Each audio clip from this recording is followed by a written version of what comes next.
Hey folks, before we get started, don't forget to follow S News to catch this and all our upcoming stories. We'd really appreciate your support, so please subscribe, like, and drop a comment to let us know what you think. Hamas has officially surrendered. America is suddenly planning to invade Cambodia, and the Thai-Cambodian border is flaring up. The free world is rallying together to face growing threats from dictatorships and terrorists. Hotspots stretching from Southeast Asia to the Middle East are, hiding decisive moves by allied countries. In Southeast Asia, the United States suddenly announced it's expanding its military presence in Cambodia, a strategic move to contain China's influence and boost regional security. In Thailand, a landmine explosion injured soldiers, but the Thai government and military quickly tightened control. With Prime Minister Hun Sen leading, strong warnings won't let bad actors escalate border tensions. In South Asia, the head of India's Air Force confirmed that his forces shot down 5 Pakistani fighter jets, sending a strong message against any airspace violations. In the Middle East, a massive explosion at a weapons depot in Hula killed many militants, delivering a big blow to terrorist groups that continue to threaten Israel and regional stability. Hamas made headlines by announcing it's ready to negotiate a full ceasefire, an opportunity Israel and the international community could seize to end the humanitarian crisis it caused.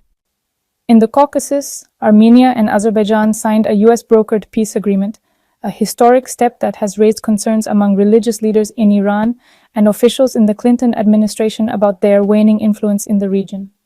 These developments show the growing strength of the Democratic Alliance, from Washington, Jerusalem to Bangkok, in the fight for freedom and global security.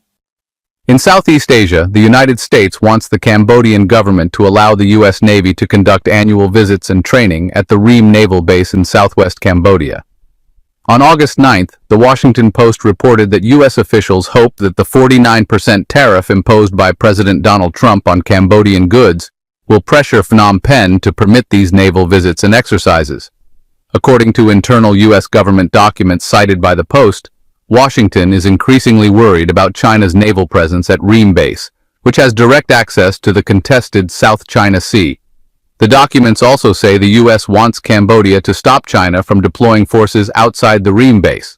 Earlier, Cambodia's chief trade negotiator with the U.S., Deputy Prime Minister Sun Chanthol, welcomed Trump's decision to reduce the threatened tariff from 49% to 36% on the Southeast Asian nation's goods on August 8th.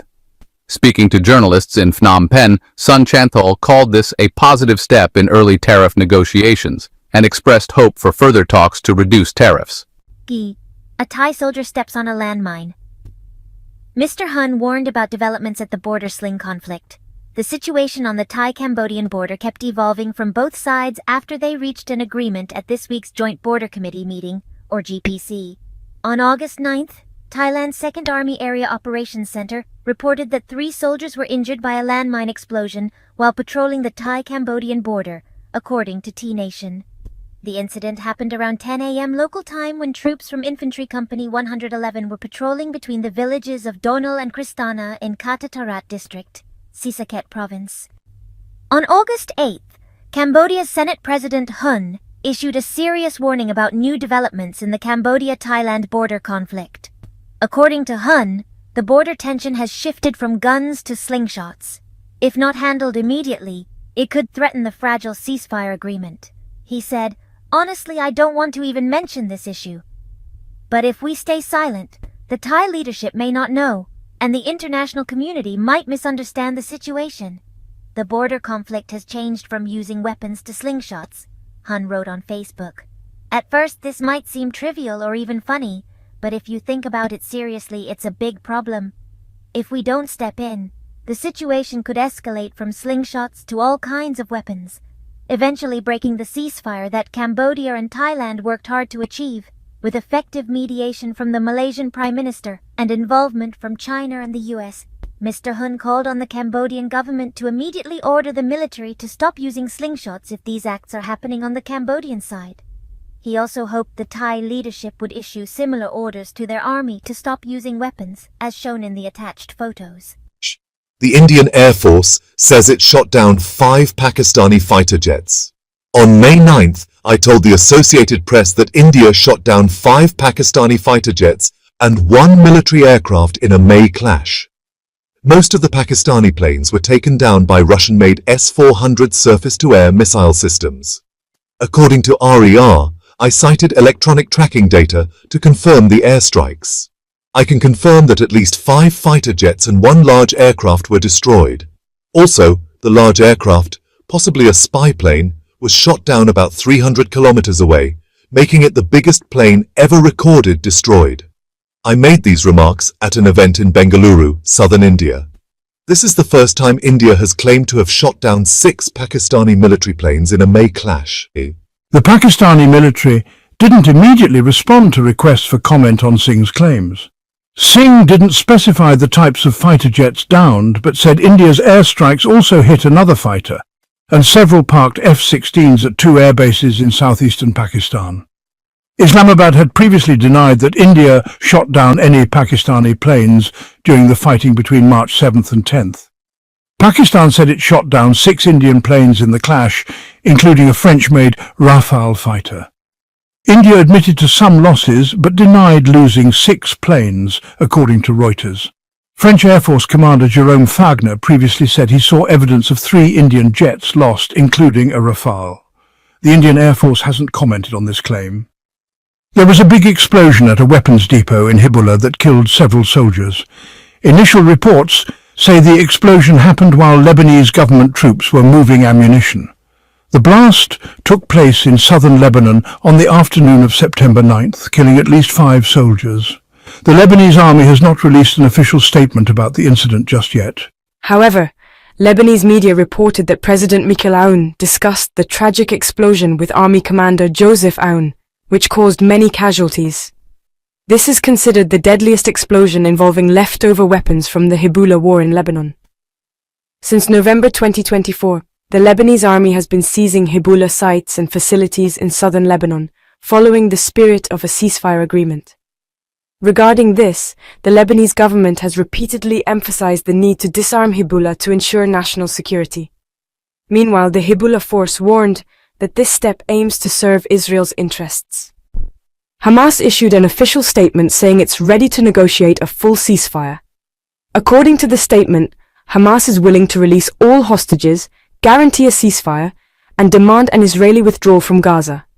Hamas expressed readiness to reach a comprehensive ceasefire agreement in Gaza and said it has shown maximum flexibility through mediation by Egypt and Qatar. This statement comes amid rising tensions after Israel approved a plan to retake Gaza.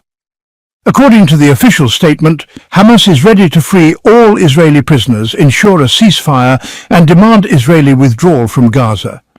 The UAE's The National newspaper quoted a source saying details of a ceasefire agreement are under discussion between Israel, the United States, and mediators.